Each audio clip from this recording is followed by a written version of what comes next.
George, I want to talk to you about cult followings because it's interesting. I think of all the people that were on Star Trek. You had a cult following when you were on Star Trek, but if I were to tell my brother, "Oh, I'm interviewing George Takei," wow, that's cool. But I can tell my son I'm interviewing George Takei.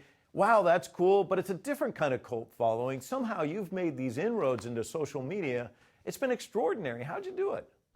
Well, as we say on Star Trek, you boldly go where you've never gone before. And in the 1990s, I started blogging. I had a website and I was blogging.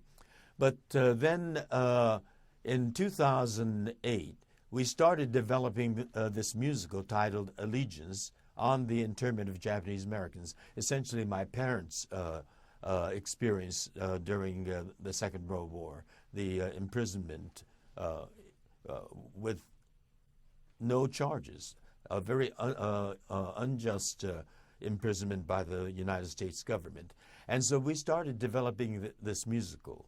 And here we were pouring our passion, our time, our money into this project, which is about something that very few people in the United States still to this day know anything about. So I thought, well, this is a good way to start raising the awareness of the internment amongst Americans.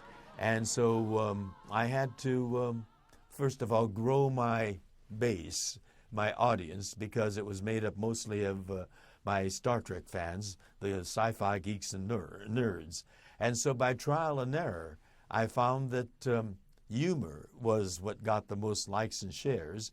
And so I started concentrating on that, and sure enough, it grew and grew. I'm also a social justice activist, so I started talking about equality for LGBT people. And then when the audience was large enough, I introduced the fact of my imprisonment as a child by the United States government. And that got a lot of reactions. And so as my audience got educated on that chapter of American history, then I shared the fact that we are developing a musical on it titled Allegiance. And as the enthusiasm for that project began, then we started sharing some songs and some of the plot lines to whet the appetite. And so it was essentially to build an audience for Allegiance, our Broadway musical, that got me involved in social media.